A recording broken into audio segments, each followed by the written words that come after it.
तो speed of sound, Hrithik, speed of sound in air और gas, ये तो पता है। या किसी लिक्विड की भी बात करेंगे वो भी आ जाएगी इसी में, नहीं? और सॉलिड में क्या होगी? सॉलिड में क्या हो जाएगी?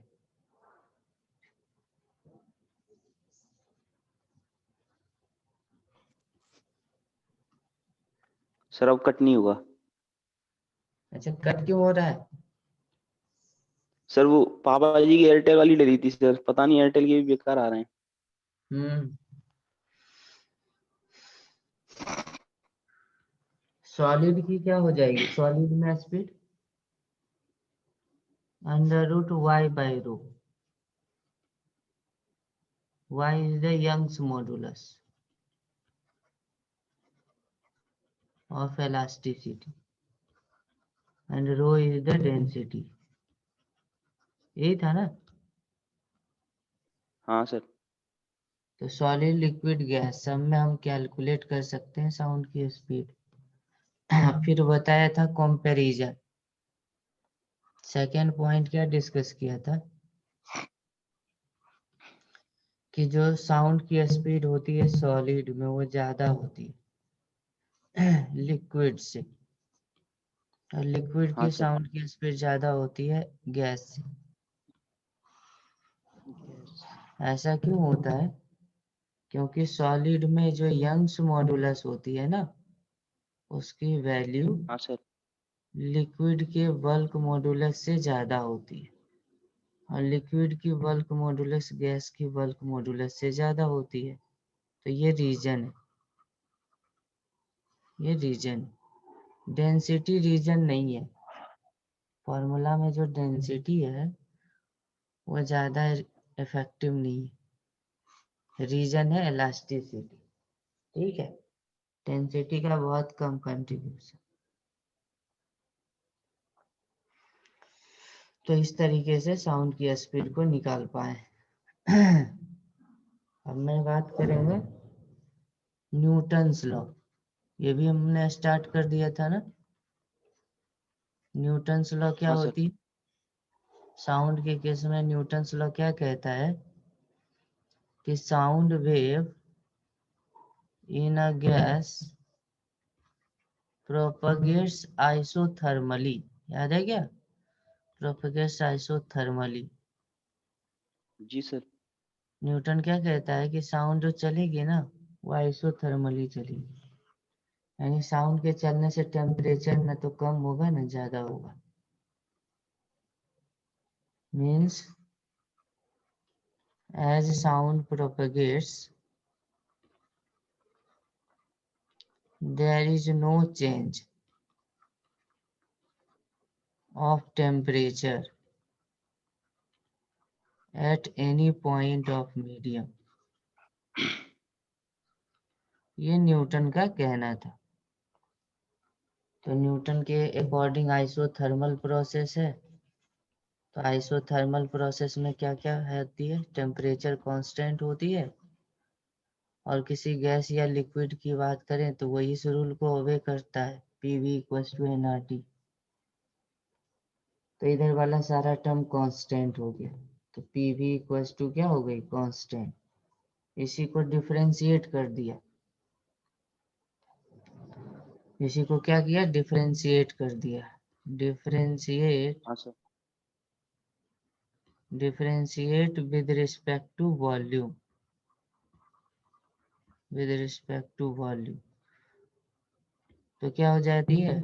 d बाई डी वी दोनों साइड लग जाएगी, d by d v of the constant.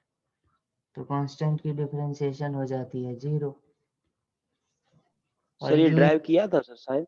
हाँ किया था, मैं फिर से दोबारा कर दे रहा हूँ कि समझ में आ जाए। अब u इंटू वी का डिफरेंशिएशन करो, p d v by d v plus v d p by d v, ये हो गई 0। तो डी वी कट गई। तो क्या रिलेशन आता है देखो, p plus v d v by dp by dv equals to 0। तो यहाँ से क्या लिखी जा सकती है p को माइनस भी dp बाई dv, और इसी को लिखा जा सकता है minus dp by dv by v। लेकिन हम जानते हैं कि ये तो बल्क मॉडुलस है, ये क्या है बल्क मॉडुलस। तो यहाँ से प्रूफ हो जाती है ना कि जो गैस की प्रेशर है वो बल्क मॉडुलस के इक्वल ही होती है। यहाँ से रिजल्ट क्या निकल के आता है, in isothermal process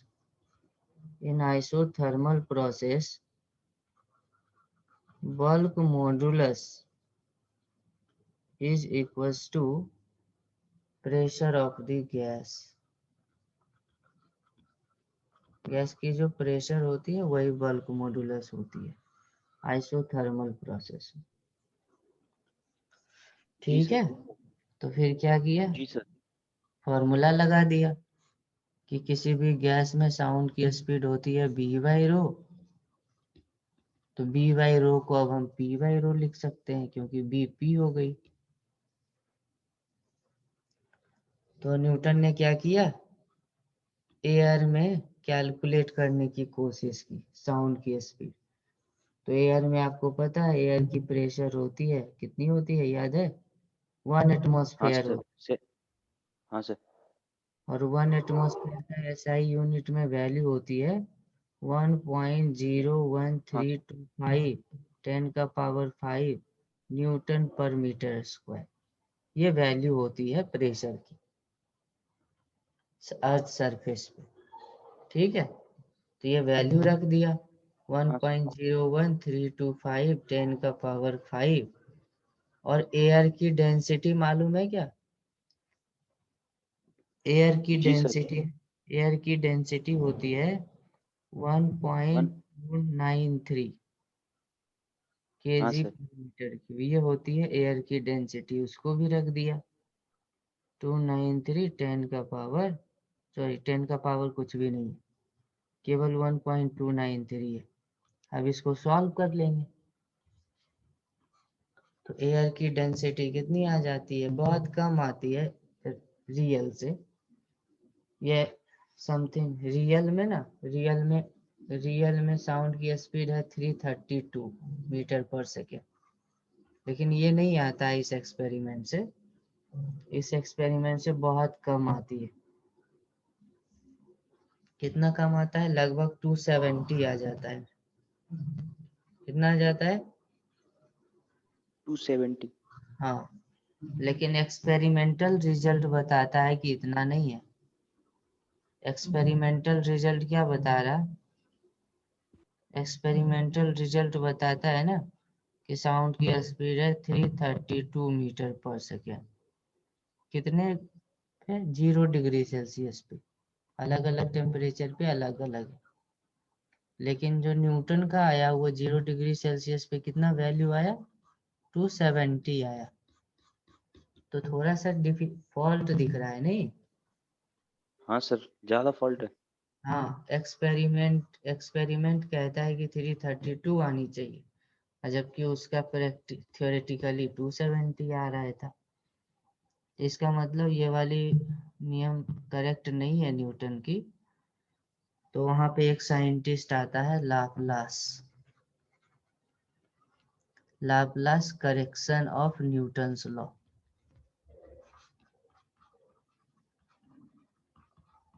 Newton's law को करेक्ट करता है लाप्लास। लाप्लास एक मैथमेटिशियन है। आगे जब पूरी आगे बीएससी एमएससी करेंगे तो उसमें ये लाप्लास का मैथमेटिक्स आपको मिलेगा। लाप्लास करेक्शन क्या है, अकॉर्डिंग टू लाप्लास क्या हुआ,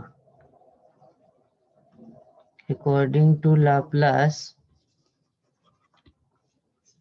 जी sir. according to Laplace propagation of sound wave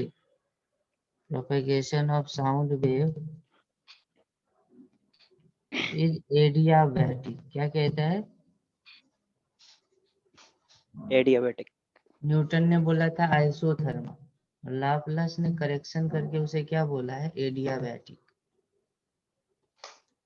तो एडियाबैटिक प्रोसेस में क्या होती है आपको पता है? इन एडियाबैटिक प्रोसेस क्या होती है? पीवी गामा कांस्टेंट होती है। पढ़े हो adiabatic process? PV gamma constant होती हाँ है। सर। अब इसको फिर से डिफरेंशिएट कर दो वॉल्यूम के रिस्पेक्ट में। Differentiate with respect to volume, with respect to volume, volume के रिस्पेक्ट में डिफरेंशिएट कर देंगे तो क्या रिजल्ट आएगी? डिफरेंशिएशन करेंगे,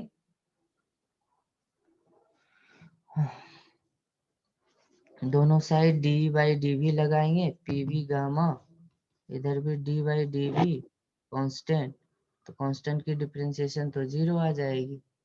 अब ये u इंटू हाँ सर। वी का डिफरेंशिएशन करेंगे d p by d v, p का power gamma multiply, P constant है, डी बाई डी वी करेंगे v के पावर गामा के, इसको 0 कर देंगे तो देखो क्या आती है, d p by d v, v का पावर गामा प्लस p, और v का पावर गामा का डिफरेंशिएशन क्या होगा? गामा v का पावर सर गामा हाँ, माइनस, यही होगी ना? -1। हाँ सर। यही हो हाँ जाएगी। सर। तो मैं इसको राइट साइड में ले जाता हूँ, d p by d v equals to minus p gamma v का पावर गामा माइनस 1, और यहाँ पे v का पावर गामा है। सही है। अगर मैं इसको गामा से हाँ सर। सॉरी v से मल्टीप्लाई और डिवाइड कर दूं तो ये पूरा मिल करके v का पावर गामा हो जाएगा कि नहीं? जी सर। अब v के पावर गामा को कैंसिल कर देगा, v के पावर गामा को क्या करेगा? कैंसिल कर देगा। तो हाँ रिमेनिंग सर। पार्ट क्या बचेगी देखो, dp by dv equals to minus p gamma by v बचेगी। जी सर।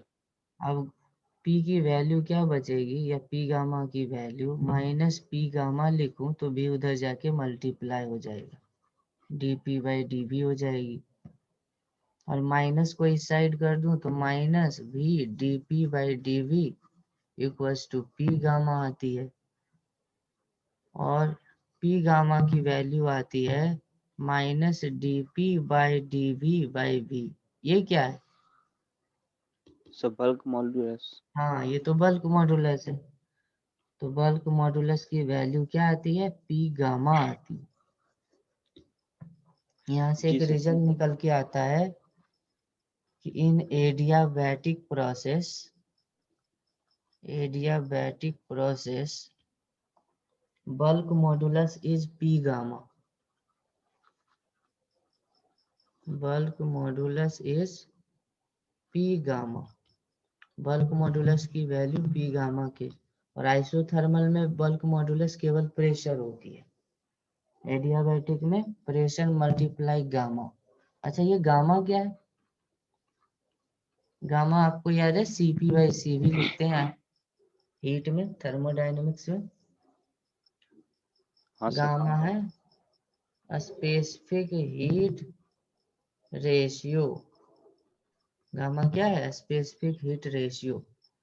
गामा होती है जी सर। Cp ओवर Cv, और ये अलग अलग गैसेस के लिए अलग अलग होती है। मोनो एटॉमिक के लिए 1.67, डाई एटॉमिक के लिए 1.41,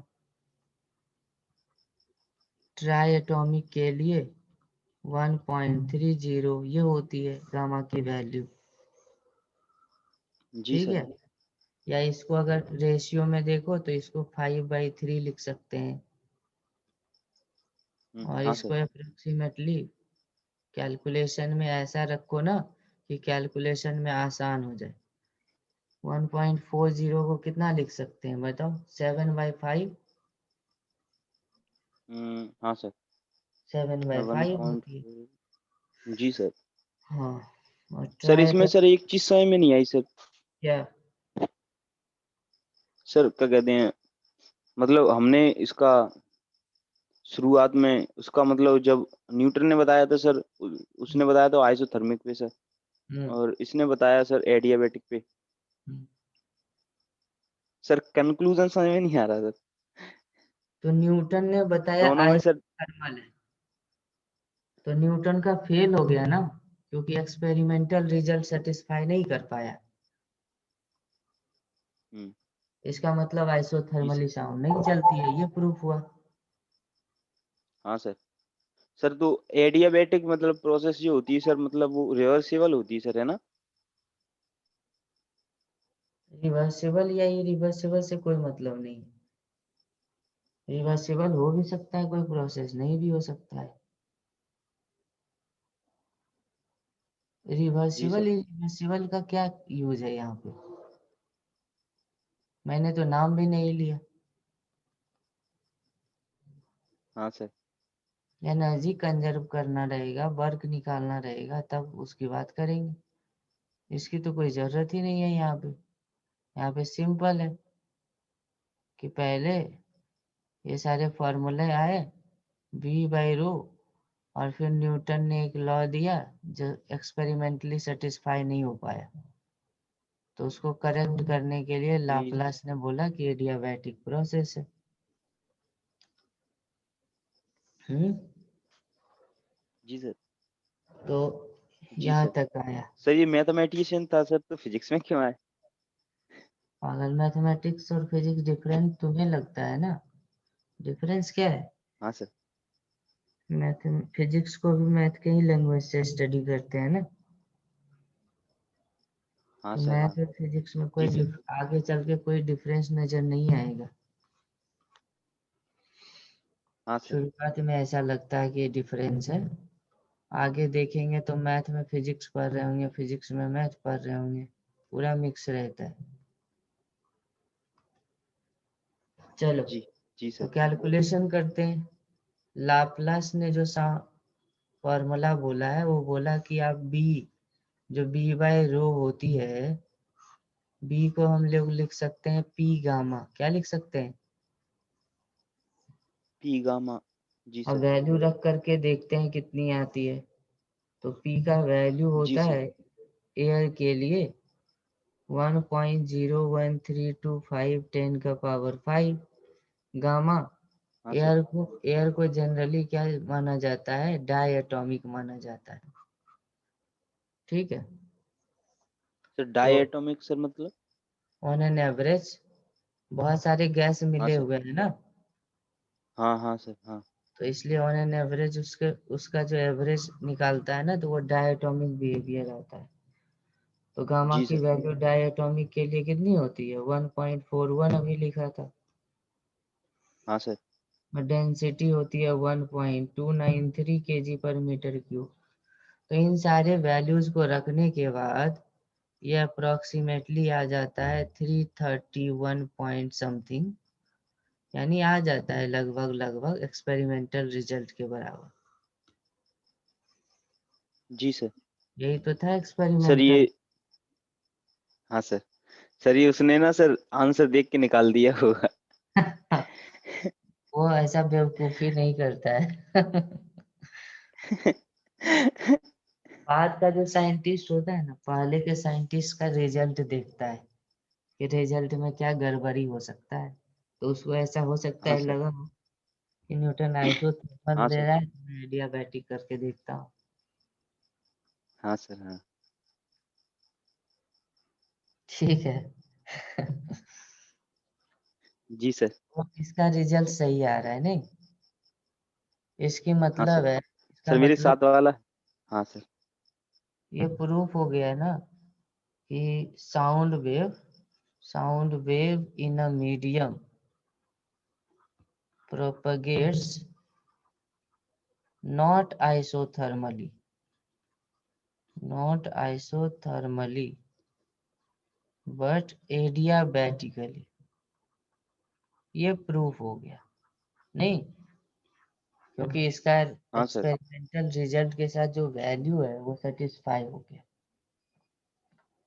इस फार्मूले का बहुत सारा डिफरेंट फॉर्म है जिसकी बहुत ज्यादा यूज है।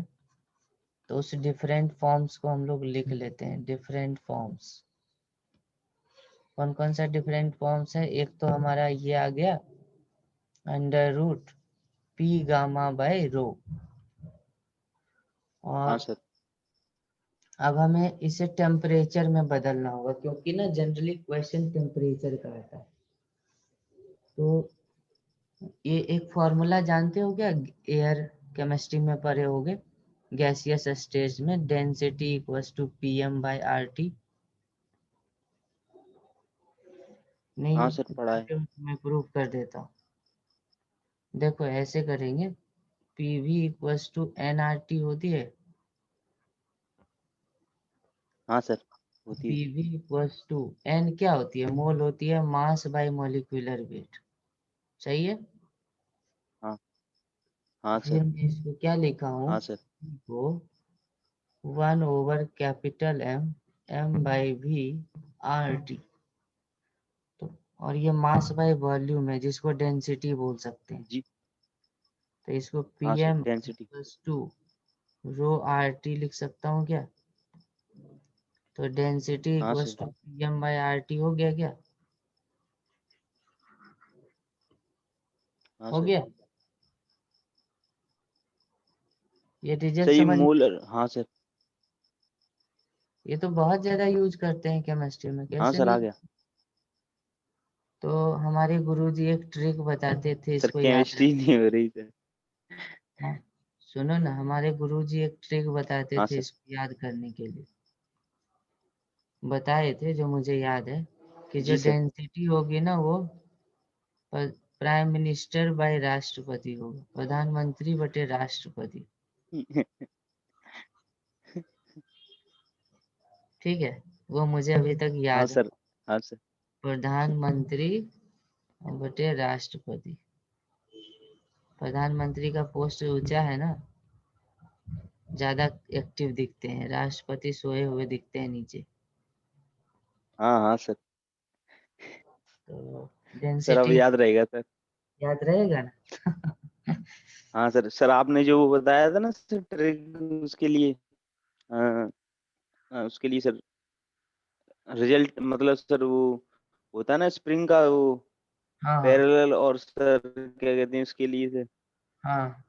सर वो अभी भी याद है सर, ऐसे ही सर। ठीक, तो ये समझ में आ गया ना, डेंसिटी होती है पीएम बाय आर टी। तो हमारा जो फॉर्मूला है, हाँ सर। हमारा जो फॉर्मूला है कि क्या होगी किसी एयर या किसी भी गैस में साउंड की स्पीड। तो एक तो पी गामा बाय रो है ही, लेकिन रो को हम चेंज कर सकते हैं। कैसे चेंज कर सकते हैं? तो ये डेंसिटी है, डेंसिटी को लिख दिया P M by R T. Density को क्या लिख हाँ दिया? Sir. P M by R. देखो ऊपर में भी तो पी ही है, तो पी से पी कट गई कि नहीं? पी से पी कैंसल आउट हो गई। तो गैस में जो स्पीड आई वो क्या आती है? Gamma R T by M आती है। क्या आती है? Gamma R T by M. इसकी बहुत ज्यादा हाँ यूज सर। है, इसकी बहुत ज्यादा यूज है, gamma R T by M. Gas की स्पीड होती है gamma R T by M. तो देख लो गैस की स्पीड कैसे डिपेंड करती है? अंडर रूट टी पे डिपेंड करती है, गामा पे डिपेंड करती है, हाँ सर। मॉलिक्यूलर वेट पे डिपेंड करती है। ये टेम्परेचर हमेशा केल्विन में लेना है।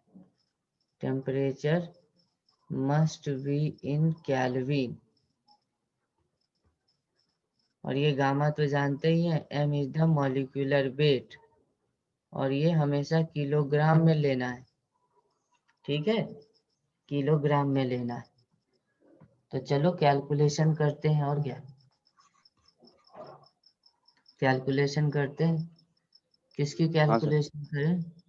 मान लो find speed of sound in a hydrogen gas.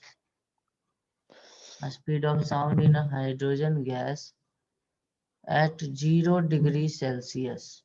ये फाइंड करो। Speed of sound in hydrogen gas at 0 degree Celsius, ये फाइंड करनी है। क्या हो जाएगी? हाँ सर। फाइंड करके बताओ क्या होगी। तो सी का जी सर। वैल्यू फॉर्मूला है gamma R T by M. हाँ सर। वैल्यूज रखते जाओ। गामा की वैल्यू क्या होती है 1.4 के लगभग,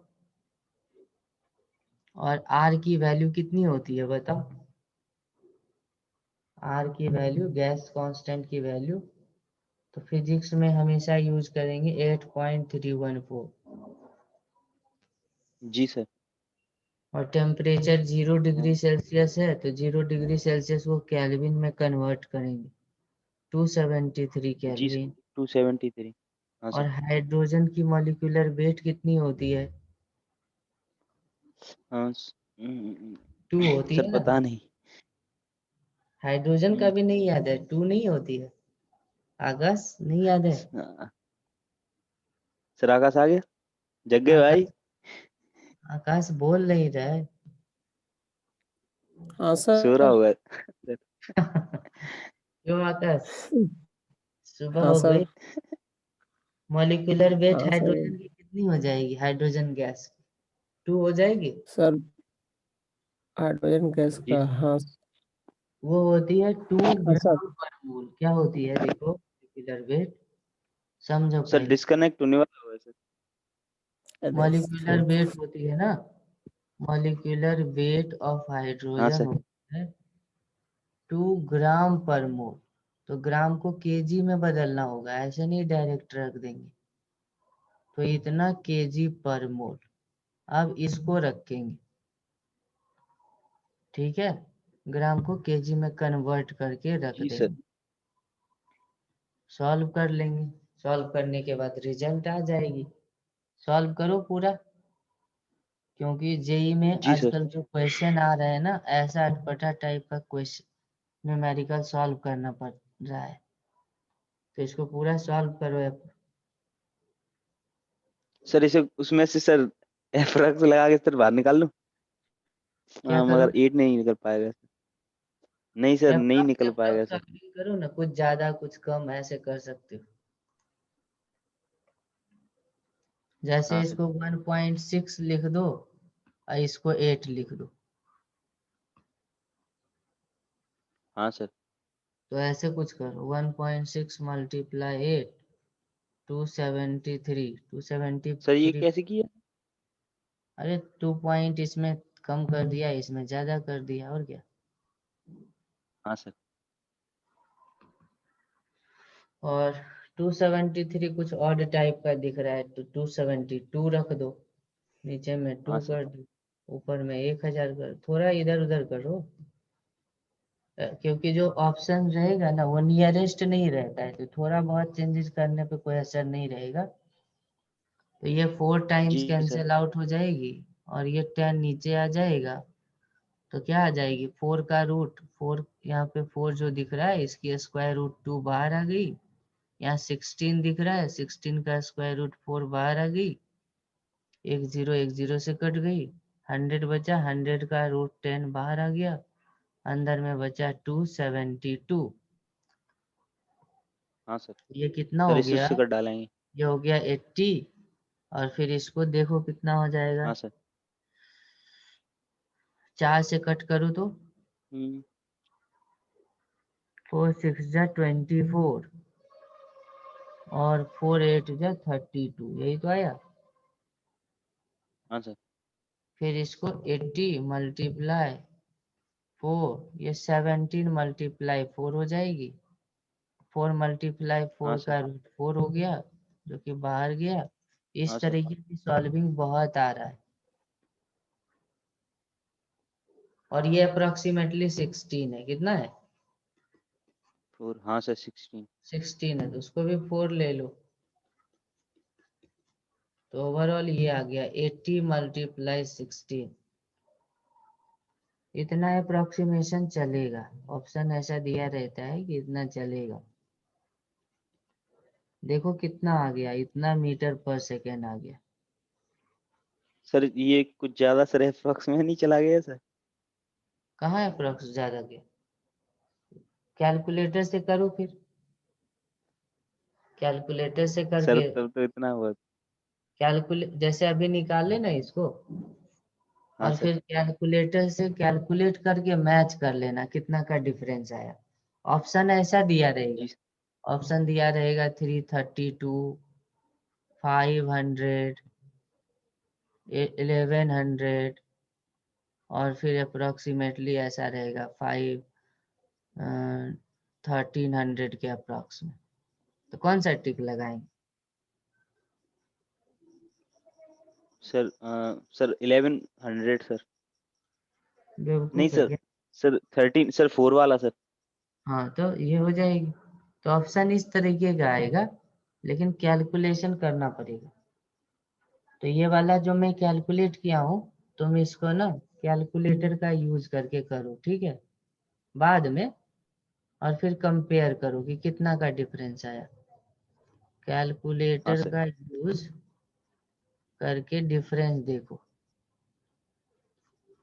करके डिफरेंस देखो, ठीक है, तो पता चल जाएगी कितना का डिफरेंस आ रहा है। बहुत कम का डिफरेंस आएगा। हाँ सर। तो इस तरीके से निकाल लेते हैं। समझ में आ गया? हाँ सर। इसी तरीके से किसी से भी पूछा जा सकता है। जैसे क्वेश्चन इस तरीके का आता है, at 0 degree Celsius compare speed of sound in oxygen and helium. चलो देखो, ये बोला है ऑक्सीजन और हीलियम को कंपेयर करने, किसका ज्यादा और किसका कम, वैल्यू के साथ कंपेयर करेंगे। तो क्या लिखेंगे? सी की वैल्यू किसी भी गैस में गामा RT/m लिखेंगे ना। हाँ सर। तो R तो दोनों में सेम ही रहेगा, टेम्परेचर दोनों का 0 डिग्री ही है, तो केवल गामा और हाँ सर। मॉलिक्यूलर वेट चेंज होगी। सर तो इसका अगर 4 हो जाएगा ना सर? किसका? हीलियम का। सर हाँ, मोल। हाँ सर। तो अगर मैं ऑक्सीजन का लिखूंगा तो लिखूंगा gamma of oxygen molecular weight of oxygen, और अगर मैं हीलियम का लिखूंगा तो लिखूंगा gamma of helium molecular weight of helium, ऐसे ही लिखूंगा ना। जी सर। तो कंपेयर कर लेता हूँ ऑक्सीजन की स्पीड और हीलियम की स्पीड, दैट इक्वल्स टू क्या आ जाएगी, दोनों को एक साथ लिख लेता हूँ, गामा ऑफ ऑक्सीजन बटे गामा ऑफ हीलियम, और ये हो गया मॉलिक्यूलर वेट ऑफ हीलियम बटे molecular weight of oxygen. Values को रख देंगे, ठीक है, वैल्यूज को रख हाँ सर। देंगे। गामा मॉलिक्यूलर वेट हीलियम का कितना रखोगे? तो 1.3 बोला था। कितना बोला था? हाँ सर 1.3। 1.3। 9/7, 9/7 कितना आएगा देखो तो। हाँ, एग्जैक्ट वैल्यू ना 1.3 की 9/7 ही आती है, ठीक है। थर्मोडायनेमिक्स में निकालेंगे इसे, तो इसकी वैल्यू रख दो। ऑक्सीजन का तो, ऑक्सीजन तो डायटोमिक है, तो डायटोमिक का गामा याद है, लिखा था कितना, 7/5।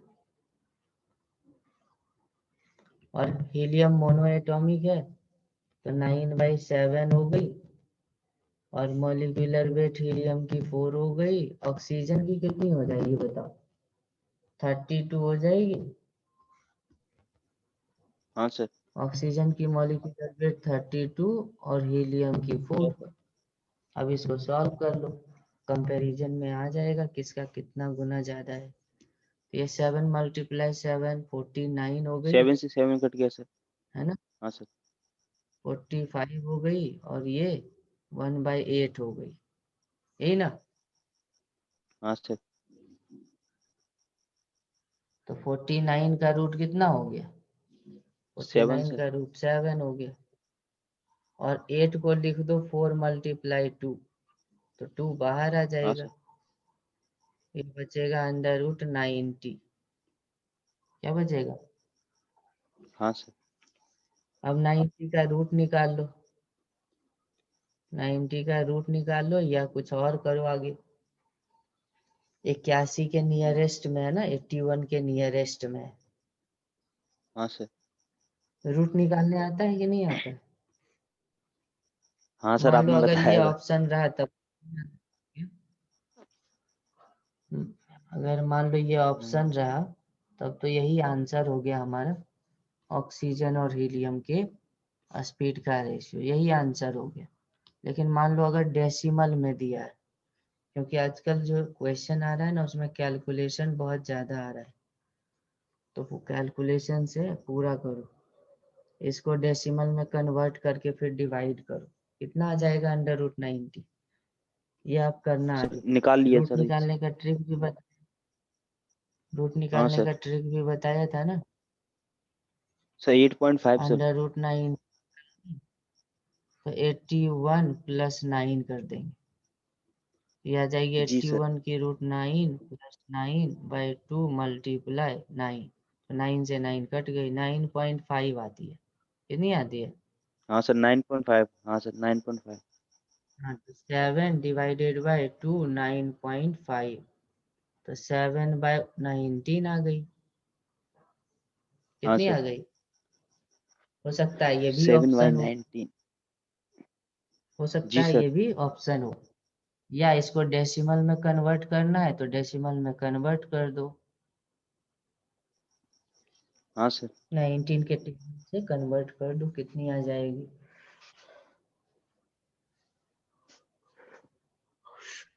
19 3 जा 57 और बच गया 13, 0.37 आ जाएगी। कितनी आ जाएगी? 0.37 आ जाएगी। जी सर। तो इस तरीके से ऑप्शन देख करके काम करेंगे। अगर ऑप्शन यहाँ आ गया तो यहीं से ही, फिर इधर आ गया तो यहाँ तक करेंगे, यहाँ तक आया तो यहाँ तक करेंगे। ऑप्शन पहले देख करके और फिर आगे करेंगे, ठीक है। तो आगे हम बात करेंगे इफेक्ट ऑफ टेम्परेचर, प्रेशर, जी सर। ह्यूमिडिटी, है ना, इफेक्ट ऑफ हाँ temperature, sir. Pressure, humidity on a जी स्पीड सर। Of sound. किसी भी गैस में अगर मान लो टेम्परेचर चेंज किया, प्रेशर चेंज किया, ह्यूमिडिटी चेंज करी, तो साउंड की स्पीड कैसे चेंज होती है इसकी बात करेंगे। जैसे पहले मैं जी बात सर। कर लेता हूँ टेम्परेचर की, इफेक्ट ऑफ टेम्परेचर। तो टेम्परेचर बदलने से कैसे बदलेगी? फॉर्मूला सिंपल है, गामा RT/m फॉर्मूला होती है, तो C √T पे डिपेंड कर रही है। इसका मतलब क्या हुआ कि मान लो एयर की बात करो, तो जिस समय टेम्परेचर ज़्यादा होगी उस समय साउंड की स्पीड भी ज़्यादा होगी, जिस समय हाँ सर। टेम्परेचर कम रहेगी उस समय साउंड की स्पीड भी कम रहेगी, ठीक है। जिस समय टेम्परेचर ज़्यादा रहेगा साउंड की स्पीड ज़्यादा रहेगी। Second point, pressure. प्रेशर की क्या इफेक्ट है? तो प्रेशर के टर्म में फॉर्मूला क्या होती है? सर। √P हाँ गामा सर। बाई। तो बताओ क्या इफेक्ट है प्रेशर? सर प्रेशर ज्यादा तो सर स्पीड ज्यादा। नहीं, ऐसा नहीं, प्रेशर पे कोई इफेक्ट नहीं है, no effect of pressure. Pressure बढ़ाओ तब भी स्पीड कांस्टेंट, प्रेशर घटाओ तब भी स्पीड कांस्टेंट, नहीं बदलेगी। ऐसा क्यों? क्योंकि सर डेंसिटी तो में एक गामा। प्रेशर छुपा हुआ है। याद नहीं है क्या? डेंसिटी का सर फॉर्मूला लिखा था PM/RT। हाँ सर। डेंसिटी में ना एक प्रेशर छुपा है जो प्रेशर को काट देता है। हम्म, आया समझ में? हाँ सर, हाँ हाँ हाँ सर, आ गया। तो रियल तो में सर इसमें मतलब प्रेशर, प्रेशर की कोई हाँ इफेक्ट सर, नहीं। डेंसिटी इफेक्ट करेगी सर यहाँ। हाँ डेंसिटी का इफेक्ट रहेगा, प्रेशर का इफेक्ट नहीं। प्रेशर ना कट जाएगी, जी कैंसल सर। आउट। ह्यूमिडिटी की क्या इफेक्ट होती है? सर ये ह्यूमिडिटी क्या है सर? मॉइस्चर, मॉइस्चर इन जी सर। एटमॉस्फेयर। जैसे फॉग, मिस्ट, ये सब रहती है ना एयर में, कोहरा कुहासा लगता हाँ है, सर। तो उसका क्या इफेक्ट है? तो जब जब एयर ड्राई होती है ना, नो फॉग, मिस्ट, कोई कोहरा या कुहासा नहीं लगा होता है, तो क्या होता है ना, कोई भी एक गैस का एक छोटा सा पार्टिकल, एक छोटा सा पार्ट कंसीडर करेंगे वॉल्यूम एयर में, तो उसमें क्या रहती है ना, वाटर मॉलिक्यूल्स बहुत कम रहते हैं। वाटर वेपर का मॉलिक्यूल बहुत कम रहता है। ये क्या है? वाटर वेपर का मॉलिक्यूल, वाटर हाँ सर। Vapour molecule. जी सर। लेकिन और यहाँ पे एयर मॉलिक्यूल बहुत ज्यादा होता है। एयर मॉलिक्यूल क्या होती है? बहुत ज्यादा होती है। एयर मॉलिक्यूल बहुत ज्यादा होती है। और एयर मॉलिक्यूल की जो मास है ना, वो एयर मॉलिक्यूल की मास वाटर से बहुत ज्यादा होती है। एयर मॉलिक्यूल की जो वेट होती है, एयर मॉलिक्यूल की मास ज्यादा होती है। किससे? वाटर वेपर के मॉलिक्यूल से। वाटर वेपर के मॉलिक्यूल से। ठीक सर है? ऐसा लगता नहीं है सर मगर। क्यों हाँ नहीं सर। लगता? अभी तो बताया था। वाटर की डेंसिटी कितनी हाँ होती सर। है? डेंसिटी वाटर हाँ की सर, कितनी? ज्यादा। वाटर की डेंसिटी, वाटर की हम डेंसिटी सर एयर की वन। डेंसिटी कंपेयर करेंगे, डेंसिटी तो वाटर की ही ज्यादा होती है, लेकिन जो इसका इफेक्ट रहता है ना, जो एयर मॉलिक्यूल रहता है अकेला थोड़े ना रहता है। वो क्या करता हाँ है? सर। वाटर का, एयर का जो मॉलिक्यूल होता है, एयर का जो मॉलिक्यूल होता है वो डस्ट के साथ रहता है ना। हाँ सर। तो इस तरीके से एयर की जो मॉलिक्यूल की जो मास होती है ना, वो बहुत ज्यादा हो जाती है वाटर वेपर से। लेकिन जब मिस्ट आता है, कोहरा या कुहासा लगता है, जी तो क्या होती सर। है? स्पेस में ना वाटर वेपर का मॉलिक्यूल पूरा जमा हो जाता है, बहुत ज्यादा हो जाता है। वाटर वेपर का मॉलिक्यूल बहुत ज्यादा होता है, और एयर की मॉलिक्यूल रेयर केसेस में रहती है। इसलिए ओवरऑल क्या हाँ सर। होती है? ओवरऑल क्या होती है ना, डेंसिटी कम हो जाती है। क्या हो जाती है? डेंसिटी कम हो जाती है कम। स्पेस की। और पता ही है स्पीड का रिलेशन है गामा आर टी या पी गामा बाय रो। तो पी पे तो कोई हाँ इफेक्ट सर। नहीं है, डेंसिटी कम होने से हाँ सर। स्पीड बढ़ जाती है।